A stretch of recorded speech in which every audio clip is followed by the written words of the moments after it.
할렐루야. 귀한 찬양 하나님께 올려주신 성가대들에게 감사드립니다.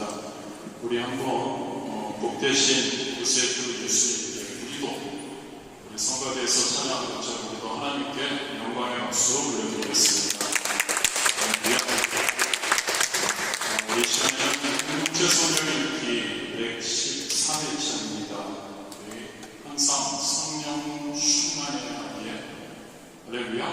저와 여러분 성령 충만해야 합니다. 아멘. 성령 충만하기 위해서는 우리는 하나님의 말씀으로 충만해야 합니다. 그리고 기도로 충만해야 합니다. 그래서 우리가 하나님의 말씀으로 충만하기 위해 우리가 교회에서 여러 가지 우리가 하고 있습니다. 그 중에서 공동체 성령 읽기 1년에 한 번 우리 하나님의 말씀을 성경 전체를 신구약 66권을 우리가 온전히 읽기 위해서 우리가 함께 매일 우리가 한 2장, 3장씩 읽고 가고 있습니다. 오늘은 특별히 사무엘하 16장, 17장 말씀 우리 함께 공동체 성경 읽기 함께 읽도록 하겠습니다. 제16장.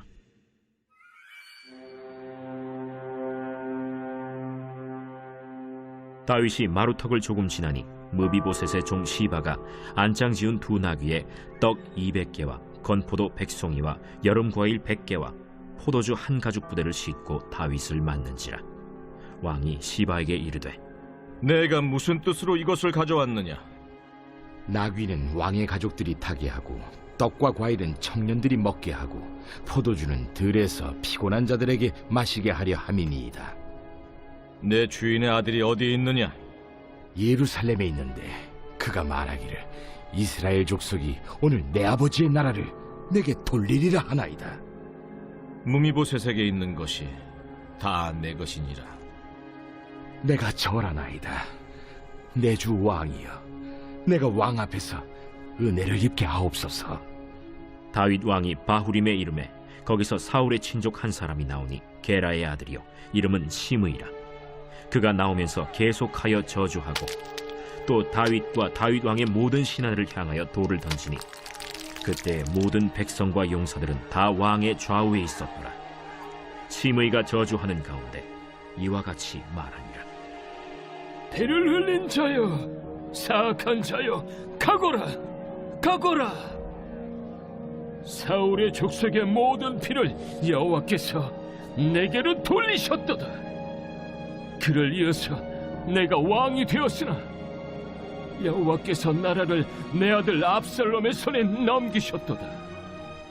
보라, 너는 피를 흘린 자이므로 화를 자초하였느니라 하는지라. 스루야의 아들 아비새가 왕께 여짜오되, 이 죽은 개가 어찌 내 주 왕을 저주하리까? 청하건대 내가 건너가서 그의 머리를 베게 하소서. 스루야의 아들들아, 내가 너희와 무슨 상관이 있느냐? 그가 저주하는 것은 여호와께서 그에게 다윗을 저주하라 하심이니 내가 어찌 그리하였느냐 할 자가 누구겠느냐? 또 다윗이 아비새와 모든 신하들에게 이르되, 내 몸에서 난 아들도 내 생명을 해하려 하거든 하물며 이 베냐민 사람이랴. 여호와께서 그에게 명령하신 것이니 그가 저주하게 버려두라. 혹시 여호와께서 나의 원통함을 감찰하시리니 오늘 그 저주 때문에 여호와께서 선으로 내게 갚아주시리라. 다윗과 그의 추종자들이 길을 갈 때 시므이는 산비탈로 따라가면서 저주하고 그를 향하여 돌을 던지며 먼지를 날리더라. 왕과 그와 함께 있는 백성들이 다 피곤하여 한 곳에 이르러 거기서 쉼이라. 압살롬과 모든 이스라엘 백성들이 예루살렘에 이르고 아히도벨도 그와 함께 이른지라. 다윗의 친구 아렉 사람 후세가 압살롬에게 나갈 때에 그에게 말하기를, 왕이여 만세! 왕이여 만세! 하니 압살롬이 후세에게 이르되, 이것이 내가 친구를 후대하는 것이냐? 내가 어찌하여 내 친구와 함께 가지 아니하였느냐? 그렇지 아니하니이다. 내가 여호와와 이 백성 모든 이스라엘의 택한 자에게 속하여 그와 함께 있을 것이니이다. 또 내가 이제 누구를 섬기리이까? 그의 아들이 아니니까. 내가 전에 왕의 아버지를 섬긴 것 같이 왕을 섬기리이다. 압살롬이 아히도벨에게 이르되 너는 어떻게 행할 계략을 우리에게 가르치라. 왕의 아버지가 남겨두어 왕궁을 지키게 한 후궁들과 더불어 동침하소서. 그리하면 왕께서 왕의 아버지가 미워하는 바됨을 온 이스라엘이 들으리니 왕과 함께 있는 모든 사람의 힘이 더욱 강하여지리이다. 이에 사람들이 압살롬을 위하여 옥상에 장막을 치니 압살롬이 온 이스라엘 무리의 눈앞에서 그 아버지의 후궁들과 더불어 동침하니라. 그때 아히도벨이 베푸는 계략은 사람이 하나님께 물어서 받은 말씀과 같은 것이라.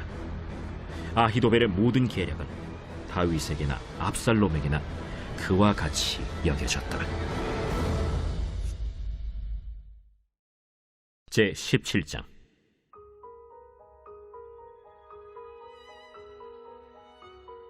아히도벨이 또 압살롬에게 이르되 이제 내가 사람 12,000명을 택하게 하소서. 오늘 밤에 내가 일어나서 다윗의 뒤를 추적하여 그가 고온하고 힘이 빠졌을 때에 기습하여 그를 무섭게 하면 그와 함께 있는 모든 백성이 도망하리니 내가 다윗 왕만 쳐 죽이고 모든 백성이 당신께 돌아오게 하리니 모든 사람이 돌아오기는 왕이 찾는 이 사람에게 달렸습니다. 그리하면 모든 백성이 평안하리이다. 하니 압살롬과 이스라엘 장로들이 다 그 말을 옳게 여기더라. 압살롬이 이르되 아렉 사람 후세도 부르라. 우리가 이제 그의 말도 듣자. 후세가 압살롬에게 이르매 압살롬이 그에게 말하여 이르되 아히도벨이 이러이러하게 말하니 우리가 그 말대로 행하랴. 그렇지 아니하거든 너는 말하라. 이번에는 아히도벨이 베푼 계략이 좋지 아니하니이다. 왕도 아시거니와 왕의 아버지와 그의 추종자들은 용사라. 그들은 들에 있는 곰이 새끼를 빼앗긴 것 같이 격분하였고 왕의 부친은 전쟁에 익숙한 사람인즉 백성과 함께 자지 아니하고 지금 그가 어느 굴에나 어느 곳에 숨어 있으리니 홍무리 중에 몇이 먼저 엎드러지면 그 소문을 듣는 자가 말하기를 압살롬을 따르는 자 가운데에서 패함을 당하였다 할지라. 비록 그가 사자 같은 마음을 가진 용사의 아들일지라도 낙심하리니 이는 이스라엘 무리가 왕의 아버지는 영웅이요 그의 추종자들도 용사인 줄 알미니이다. 나는 이렇게 계략을 세웠나이다. 온 이스라엘을 단부터 브엘세바까지 바닷가의 많은 모래같이 당신께로 모으고 친히 전장에 나가시고 우리가 그 만날 만한 곳에서 그를 기습하기를 이슬이 땅에 내림같이 우리가 그의 위에 덮여 그와 그 함께 있는 모든 사람을 하나도 남겨두지 아니할 것이요 또 만일 그가 어느 성에 들었으면 온 이스라엘이 밧줄을 가져다가 그 성을 강으로 끌어들여서 그곳에 작은 돌 하나도 보이지 아니하게 할 것이니이다. 압살롬과 온 이스라엘 사람들이 이르되 아렉 사람 후세의 계략은 아히도벨의 계략보다 낫다 하니 이는 여호와께서 압살롬에게 화를 내리려 하사 아히도벨의 좋은 계략을 물리치라고 명령하셨음이더라. 이에 후세가 사독과 아비아달 두 제사장에게 이르되 아히도벨이 압살롬과 이스라엘 장로들에게 이러이러하게 계략을 세웠고 나도 이러이러하게 계략을 세웠으니 이제 너희는 빨리 사람을 보내 다윗에게 전하기를 오늘 밤에 광야 나루터에서 자지 말고 아무쪼록 건너가서 소하라. 혹시 왕과 그를 따르는 모든 백성이 몰사할까 하노라. 그때 요나단과 아히마아스가 사람이 볼까 두려워하여 감히 성에 들어가지 못하고 에누로겔 가에 머물고 어떤 여종은 그들에게 나와서 말하고 그들은 가서 다윗 왕에게 알리더니 한 청년이 그들을 보고 압살롬에게 알린지라. 그 두 사람이 빨리 달려서 바후림 어떤 사람의 집으로 들어가서 그의 뜰에 있는 우물 속으로 내려가니 그 집 여인이 덮을 것을 가져다가 우물 아귀를 덮고 지은 곡식을 그 위에 널매 전혀 알지 못하더라. 압살롬의 종들이 그 집에 와서 여인에게 묻되 아히마아스와 요나단이 어디 있느냐? 그들이 시내를 건너가더라. 하니 그들이 찾아도 만나지 못하고 예루살렘으로 돌아가니라. 그들이 간 후에 두 사람이 우물에서 올라와서 다윗 왕에게 가서 다윗 왕에게 말하여 이르되, 당신들은 일어나 빨리 물을 건너가소서. 아히도벨이 당신들을 해하려고 이러이러하게 계략을 세웠나이다. 다윗이 일어나 모든 백성과 함께 요단을 건널새 새벽까지 한 사람도 요단을 건너지 못한 자가 없었더라. 아히도벨이 자기 계략이 시행되지 못함을 보고 나귀의 안장을 지우고 일어나 고향으로 돌아가 자기 집에 이르러 집을 정리하고 스스로 목매어 죽음에 그의 조상의 묘에 장사되니라. 이에 다윗은 마하나임에 이르고 압살롬은 모든 이스라엘 사람과 함께 요단을 건너니라. 압살롬이 아마사로 요압을 대신하여 군지휘관으로 삼으니라. 아마사는 이스라엘 사람 이드라라 하는 자의 아들이라. 이드라가 나하스의 딸 아비갈과 동침하여 그를 낳았으며 아비갈은 요압의 어머니 스루야의 동생이더라. 이에 이스라엘 무리와 압살롬이 길르앗 땅에 진침이라. 다윗이 마하나임에 이르렀을 때 암몬 족속에게 속한 라빠 사람 나하스의 아들 소비와 로데발 사람 암미엘의 아들 마길과 로글림 길르앗 사람 바르실레가 침상과 대야와 질그릇과 밀과 보리와 밀가루와 볶은 곡식과 콩과 팥과 볶은 녹두와 꿀과 버터와 양과 치즈를 가져다가 다윗과 그와 함께한 백성에게 먹게 하였으니 이는 그들 생각에 백성이 들에서 시장하고 곤하고 목마르겠다 함이더라. 할렐루야. 공동체 성경 이렇게 우리가 함께 읽었습니다. 이 사무엘하 16장 17장 말씀 중에서 우리가 오늘 16장 9절에서 12절 말씀을 통해서 우리가 잠시 몇 가지를 생각해 보기 원합니다. 제목은 내가 너희와 무슨 상관이 있느냐라는 그러한 제목으로 말씀을 나눕니다. 16장 9절에서 12절 우리가 함께 읽었는데요. 본문 다윗이 바세바를 범하는 그리고 우리야 남편을 죽이는 그 범죄 그 결과로 인해서 아들 압살롬이 반역을 하게 됩니다. 그리고 다윗왕은 그 일행과 함께 도피길에 있었죠. 그리고 그곳에서 일어난 일을 기록하고 있습니다. 다윗을 향한 시므이의 저주. 그리고 이 저주, 시므이가 다윗왕을 향해서 하는 저주에 대해서 두 사람의 반응이 나옵니다. 아비새와 다윗의 반응. 본문은 이 아비새와 다윗 이 두 사람의 반응을 시므이의 저주에 대한 다윗왕에 대한 저주에 대한 그 반응을 서로 대조시킵니다. 그리고 성숙하지 못한 사람과 성숙한 신앙의 모습을 우리에게 보여주고 있습니다.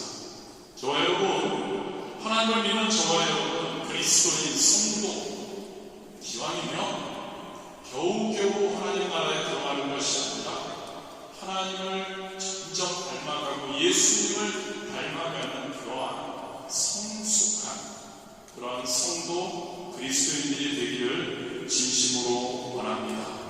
할렐루야. 그래서 첫 번째로 성숙한 성도는 어떠한지에 대해서 잠시 한번 생각해 보기를 원합니다. 먼저 9절을 보면 아비새는 다윗을 향해서 저주와 욕설을 퍼붓는 시므이에 대해서 이렇게 부릅니다. 죽은 개라고 부릅니다. 그리고 당장 다윗에게 이야기하죠. 내가 당장 건너가서 저 시므이, 당신을 저주하는, 당신을 욕하는 시므이의 머리를 베겠다고 이렇게 나서고 있습니다. 아비새는 다윗의 이복누이 스루야의 아들입니다.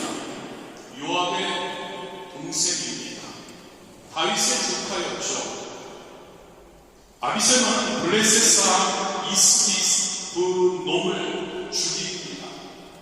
그를 죽임으로 다윗을 구하게 되죠. 다윗에게 충성과 용맹을 지닌 인물이 바로 아비새였습니다. 그리고 이러한 다윗에 대한 충성과 용맹으로 다윗을 저주하는 시므이를 지금 죽이겠다고 나서고 있죠. 그런데 한편으로 이 시므이, 이 아비새를 보게 되면 그는 성급한 성격의 소유자였음을 우리는 알 수 있습니다. 이 시므이의 저주에 대해서 붕괴하고 당장 죽이겠다고 한 이 온절의 또한 시므이의 반응, 그리고 다윗에게 사울 왕을 죽일 수 있는 기회가 왔을 때 앞뒤를 가리지 않고 무조건 사울 왕을 죽여야 한다고 한 내용에서 이 아비새의 급한 성격을 우리는 알 수 있습니다.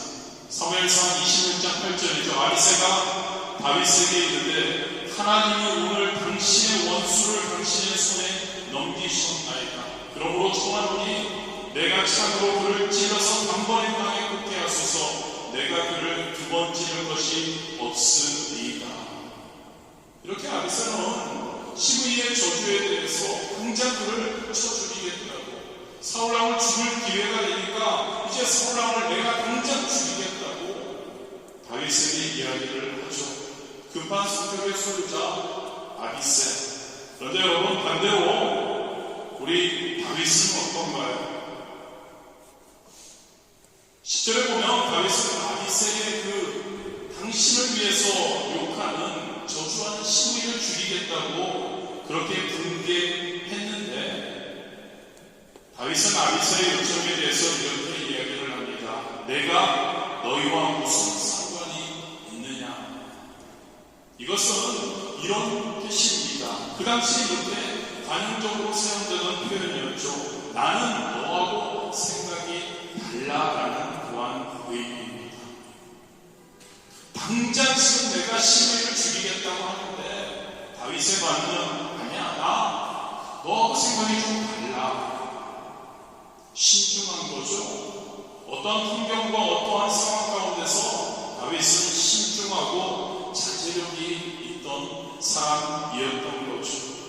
사실 여러분, 지금 안 그래도 아들에게 배신당해 지금 쫓겨가고 있는 상황 가운데서 아무것도 아닌 시므이가 그를 저주하고 있습니다. 분노할 사람 바로 아비새가 아니죠. 다윗 자신이었죠.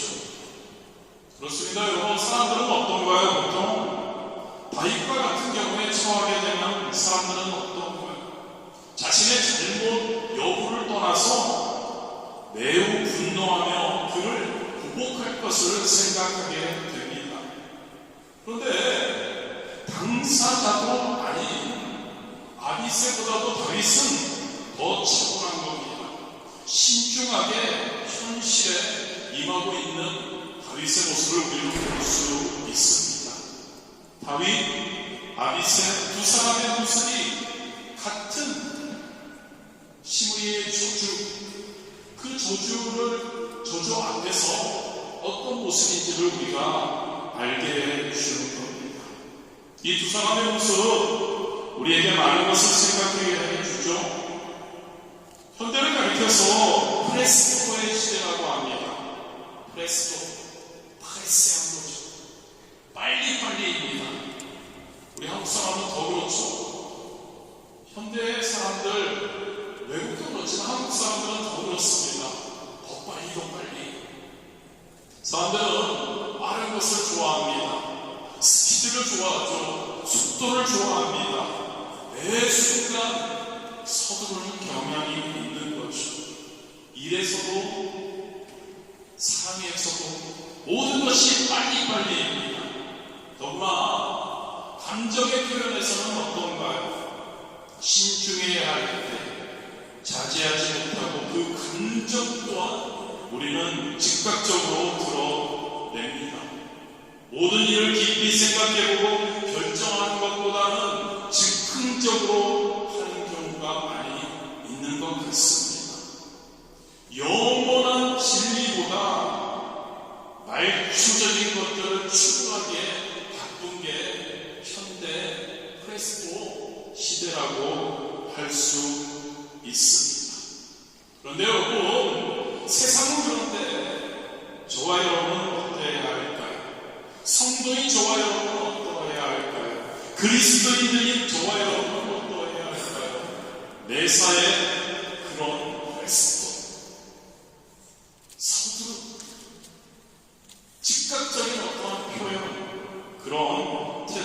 해서는 안 된다고 우리는 생각합니다.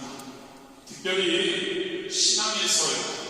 특별히 우리가 함께하는 대인 관계에서 성급해서는 안 됩니다. 할렐루야. 그니 여러분, 신앙이 성숙하지 못한 사람일수록 하나님과의 관계 플러스 우리 주변 사람들과의 관계에서 조급해야 합니다. 즉각적으로 반응을 나타내죠. 이런 것은 여러분, 상황이 좋을 때는 전혀 별 문제가 없습니다. 그런데 상황이나 어떠한 환경이나 관계가 좋지 않을 때, 그때 사람들은 쉽게 짜증과 분노를 터뜨리죠. 하나님과의 관계에서 기도하고 간구하는데 기도의 응답이 조금 늦게 우리에게 다가오면 당장 낙심하게 됩니다. 이웃으로부터 안 좋은, 별거 아니기도 한데 안 좋은 소리를 들으면 불쾌한 감정과 분노를 당장 나타내기도 하죠. 그런데 여러분, 요셉을 한번 생각해 보았으면 합니다.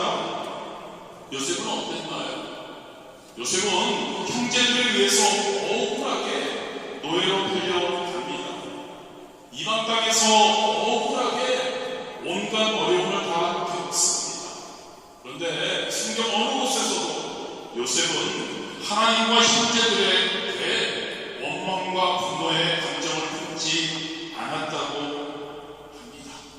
오히려 그는 오늘 본문의 다윗처럼 모든 과정을, 힘듦과 어려움과 저주와 욕설, 그 모든 과정을 하나님의 승리와 뜻으로 해석했다는 거죠. 할렐루야. 그리고 그는 소망을 잊지 않았습니다. 그리고 그는 인내했습니다. 결국 요셉은 이방 땅의 총리가 되죠. 그리고 민족을 구원하는 위대한 하나님의 일을 성취했음을 우리는 알 수 있습니다. 저와 여러분, 성숙한 신앙인의 모습을 갖추었으면 좋겠습니다. 할렐루야. 성숙한 신앙인의 모습이 바로 하나님이 기뻐하시는 그런 모습이죠. 옛날 말에 이런 말이 있습니다. 소인은, 작은 사람은요, 끓는 냄비와 같으나 군자는 깊게 흐르는 강물과 같다. 즉 여러분, 소인, 성숙하지 않은 사람을 이야기하죠. 끓는 냄비는 어떻습니까 여러분? 요란합니다. 따다다다다 하면서 흔들리죠.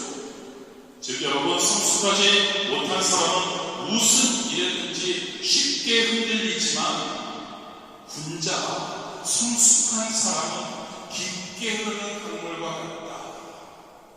깊게 고요히 움직이지 않고 흔들리지 않고 흐르는 강물과 같다. 성숙한 사람이 그렇다는 이야기입니다.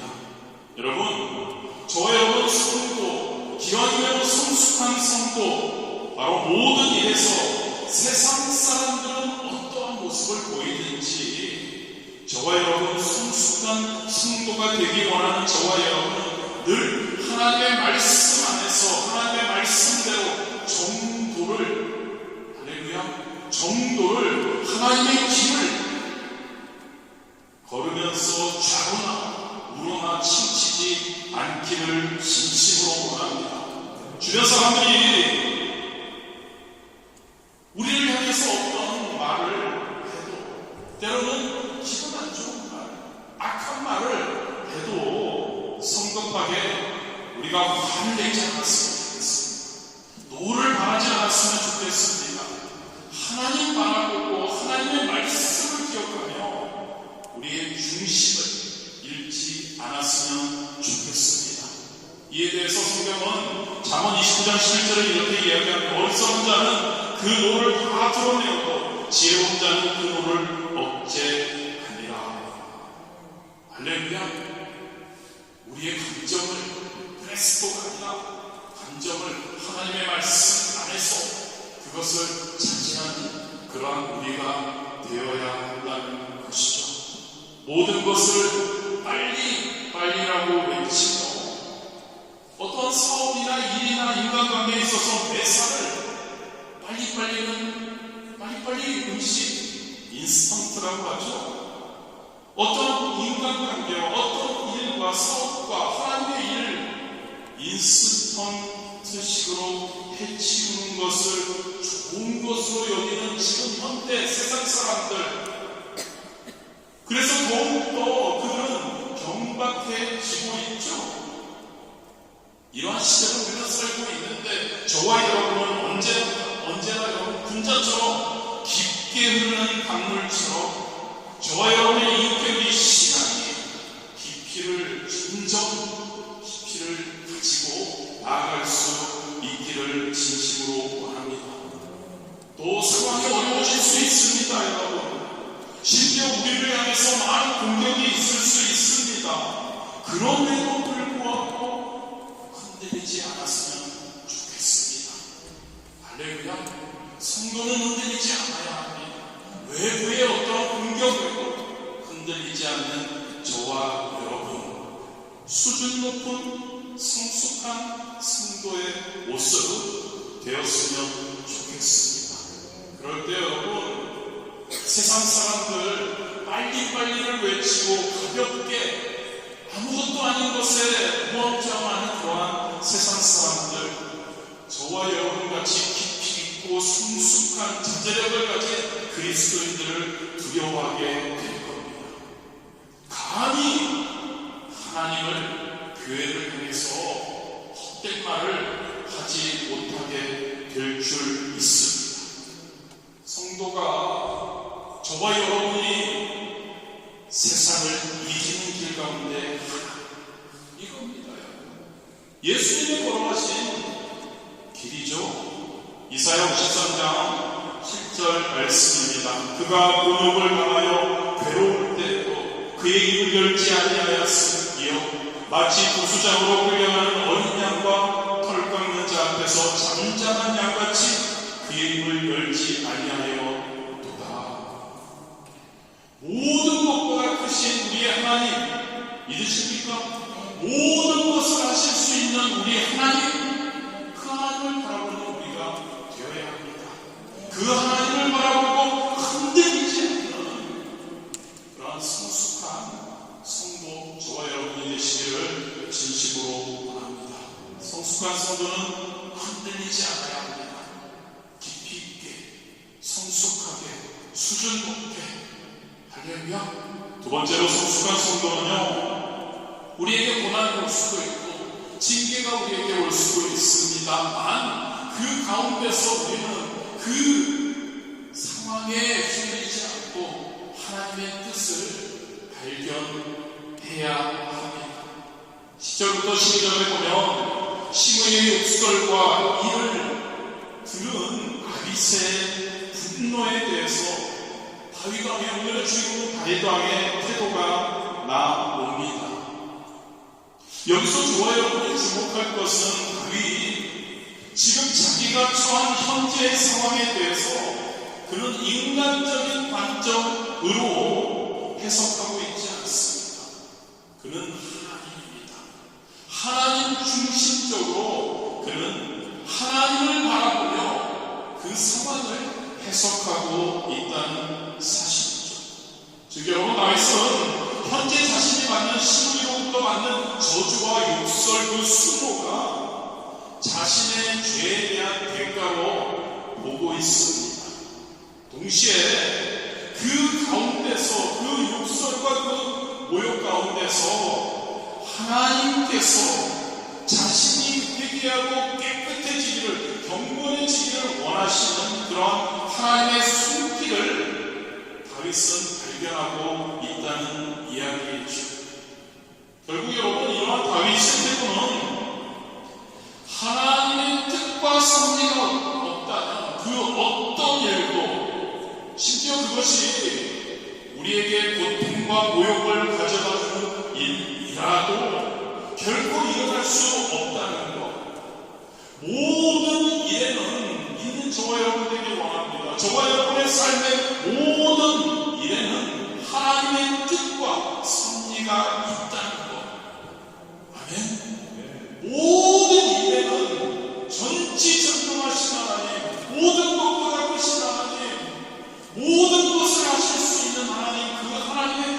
희생과 섭리가 있다는 것, 그것을 깨닫는 우리가 되기를 바랍니다.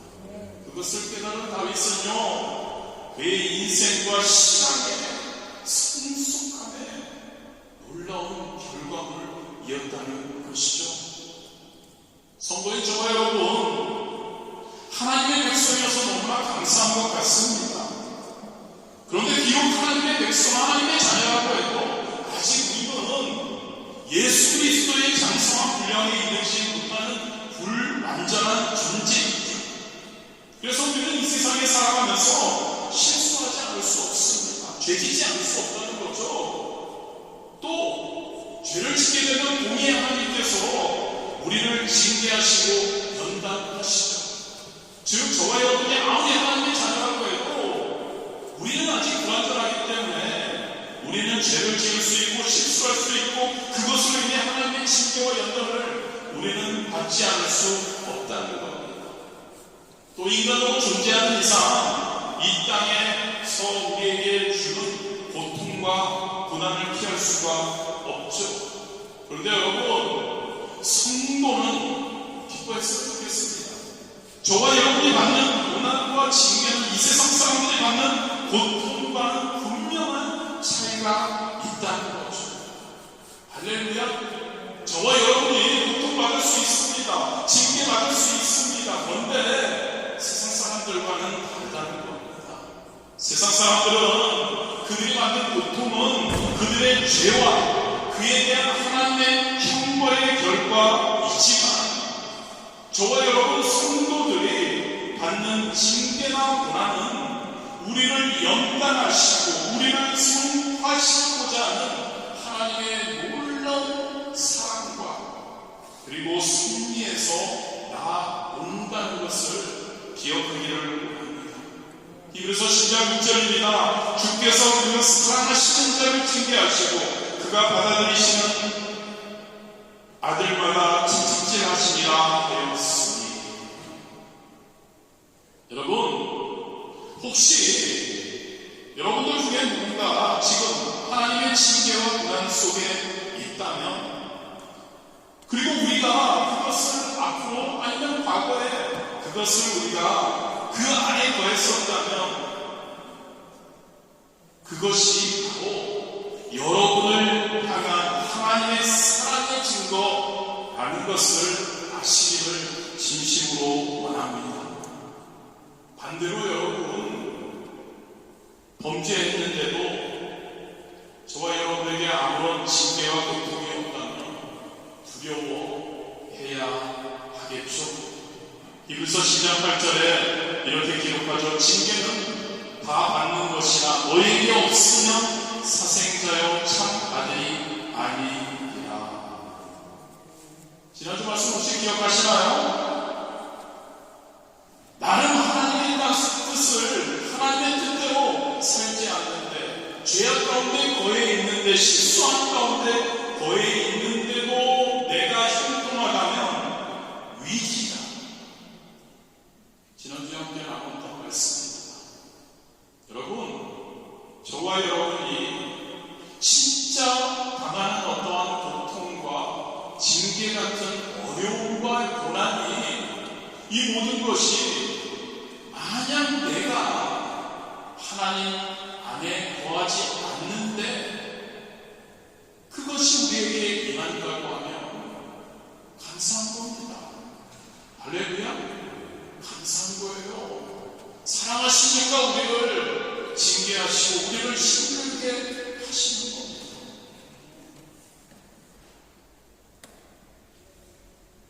저와 여러분, 하나님께 징계와 연단을 혹시 받아서 우리가 힘든 가운데 있을 때 우리는 다윗과 같아야 합니다.